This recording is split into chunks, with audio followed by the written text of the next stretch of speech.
Welcome back to the homestead, everyone. I am Graham Wright. I have a full-time job and I make YouTube videos for fun. Today we are doing something that I've always wanted to do. We're tapping a maple tree. The first step in making maple syrup. This giant maple tree behind me has a large enough diameter that we can put in multiple spiles into the tree. But because it's our first year, we're just gonna put in one spile today. Next year, we'll see if we want to do more than one in there. Now, we do have multiple maple trees on our property, but I didn't mark them and I don't remember where they're all at. So this year we're just doing this one tree. I want to give a shout out to my brother-in-law, Carl, and his kids.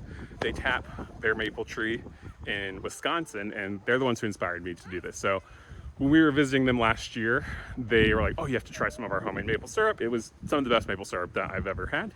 So we're gonna do the same here. Now, as far as I can tell, this tree here is a red maple based off of the pictures that I took of it during the fall. That's what Apple categorized it as. I do have helpers with me today. You know, never done this before, so let's do it with the kids for fun. So what I read online is that we want to tap it on the south side of the tree and underneath a branch. A big branch, presumed, is what they said.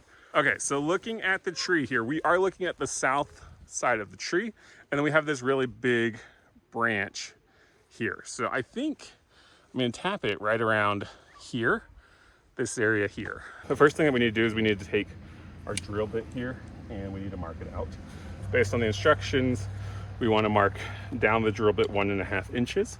I'm going to use some blue painter's tape just to mark where that 1.5 inch line is, and then that way we don't over drill our hole right there.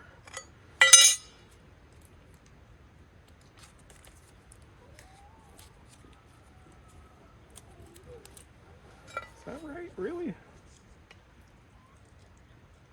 No, that's 1 inch. And you go down further.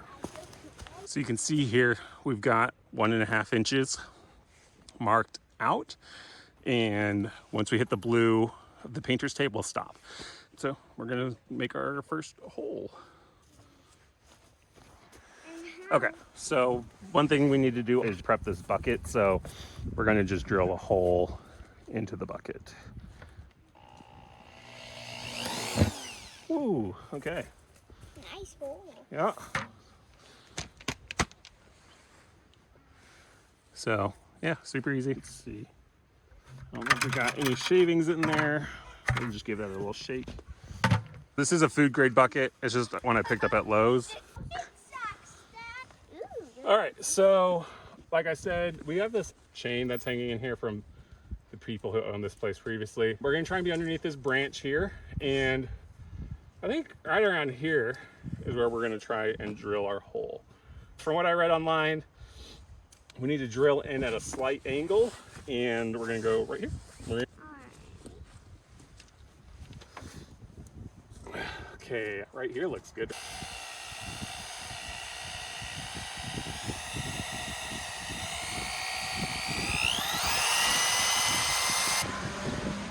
I think we did that correctly. I don't really know. Okay, where did the spile go? Oh, it's in my pocket. Nope, that's not the spile. You can see here we've drilled a hole that's 5/16 of an inch. And now we're gonna take this spile here and we're gonna hammer it into le hole. Nope, next. Okay, Soren, you're gonna put the spile in the hole. Okay. So can you come put this right there in that hole?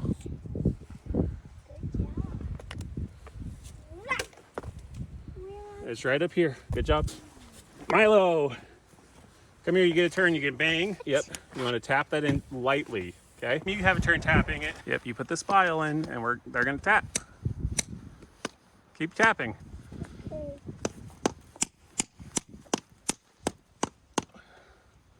Hey, All right, that feels like that's all the way in. Yeah, it looks like it's all the way in. Okay, so we've got our spile in up here, and I'm gonna attach the tubing up to the spile. And I feel like I should have attached the tubing before I put the spile in place. Okay.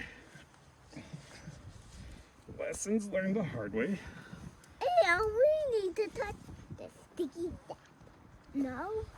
Okay. Yeah, because it's so sticky that your fingers will stick it together. It won't stick. You're thinking of pine sap. No, it's There's so sap. sticky. Sap from a pine tree is really sticky. This sap is not very sticky. But we'll try to make it Oh, come on. Oh, sure. So will we wait here? We're not going to wait here for hours. The bucket's going to do its thing. We'll collect the sap every morning. Actually, we'll probably do it every afternoon. We've got our spile in. We've got the tubing up here. And we've got it going into our bucket. I need to find a level, make it this level, and I'm going to try and get this hose in further because I don't like this little S bend here. We're just going to get this in a little tighter and probably turn it around also.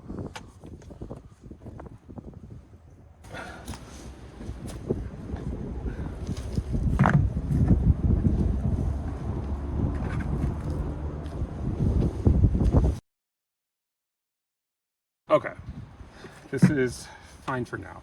That was actually way easier than I thought it was going to be. The sap's already flowing, and it's a fairly short maple season here because you need temperatures to be over freezing in the daytime and then under freezing at night.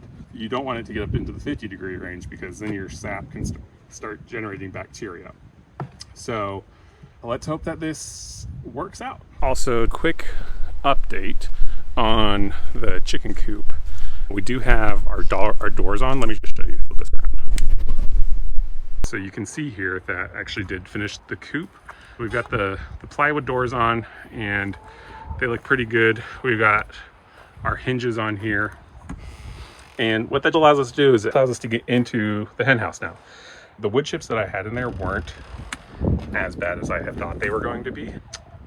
So we scooped out a lot of the manure, which went into the run to help compost, and then stirred up the bed. That's a weekly chore that we're doing, is we're just stirring and removing excess, and then adding it to our compost pile. So that will break down more naturally. But I think that this looks fantastic for a guy who doesn't know what the heck he's doing. This is awesome. There's some minor things that I want to do. I want to frame out the plywood doors so they look nicer, add handles to the doors.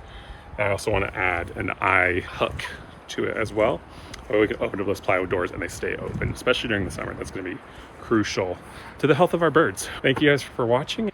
If you like this content, go ahead and smash that like button and subscribe to my channel so you can see me continue to strive towards self-sufficiency.